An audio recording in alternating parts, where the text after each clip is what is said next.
Hey, it's Brandon with J Customs, and today in the shop we are going to be working on our 2021 Suzuki Z90 QuadSport. We're going to take off our widening and shock conversion kit and convert it over to our new dual A-arm kit. Been getting a lot of questions and excitement, which is great. We're aiming to have pre-orders open on October 1st, and we're shooting to be able to ship out our first kits shortly after that. We're really excited to get these kits to you. We appreciate your patience so much. Let's get on with the video.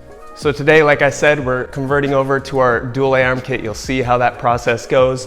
We're gonna take all of the stock suspension off. I'm gonna keep these shocks in here, but we're actually probably gonna move them down to the stock mounts. We're taking off our old hydraulic brakes, converting over to disc brakes, and then it'll just be all about installing the new suspension, give it some test runs, see how it works. We're also gonna flip it around and see if I can get our rear shock conversion to work with the Z90. Right now, our rear shock conversion kit works with most youth quads. The problem with the Z90 is the rear axle has a odd-shaped casing that we can't quite brace to, so we'll work on that a little bit this video and see if we can figure it out. Thanks for tuning in today in the shop. Let's get to work.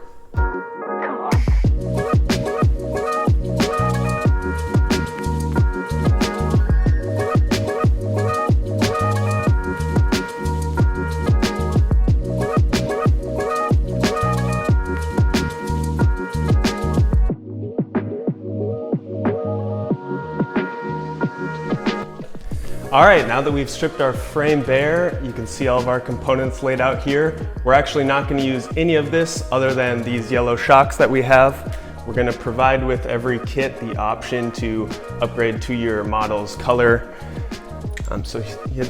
Along with the option to get custom color powder coated A-arms. Now our next step is to get our dual A-arm conversion brackets mounted so that we can mount our dual A-arms to the kit. And then we will take out the hydraulic brake lines and lever and put in our disc brake conversion. All of this is provided with the kit. Before we get to that, I have to build up some ATSki kits. So let's get out of the shop and go build up some kits.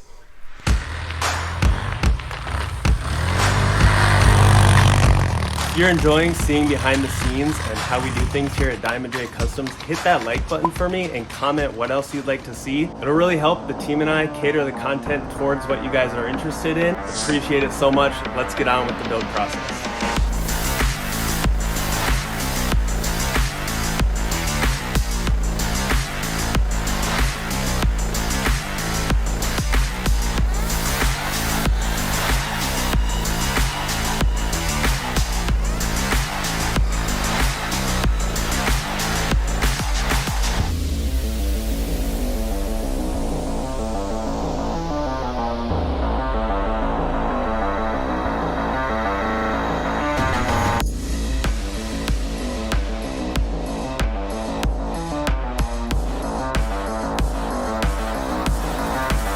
All right, we got a batch of ATSkis built up.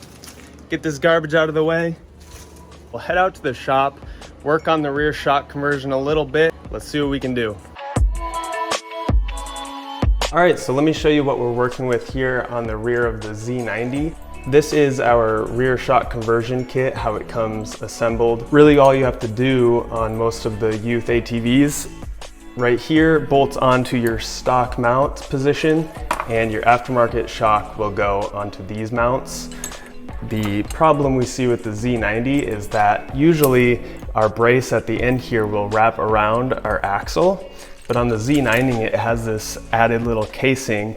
So instead of mounting right on and bracing to the axle, we're actually gonna have to wrap the brace around below onto this casing and see if we can then get our mounts all the way back where they need to be. This shock of ours that we had on the front that I took off, this is the same size as a 300EX size shock. This one I think is a 340. They're fully adjustable. You can lengthen them, tighten them up if you need to. But for now, let's just take a look at this, see if I can figure anything out tonight. We're just working now to reach to the casing with the brace. And as you can see, there's 5 or 6 inch gap that we need to fill. I worked a little more on the rear shock conversion and wanted to just quickly jump in and show you what it will look like This is just a little mock-up. I found a longer bracket that can connect the brace up to our shock conversion mount. This is a little longer than what we want, so I'll just have to go in and design a shorter link bracket here. But this is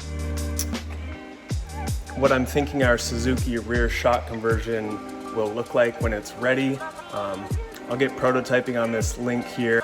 But let's look at the front end, put on those dual arm conversion brackets, see where everything lines up, and start getting some progress on that front. Day 2 on the Suzuki.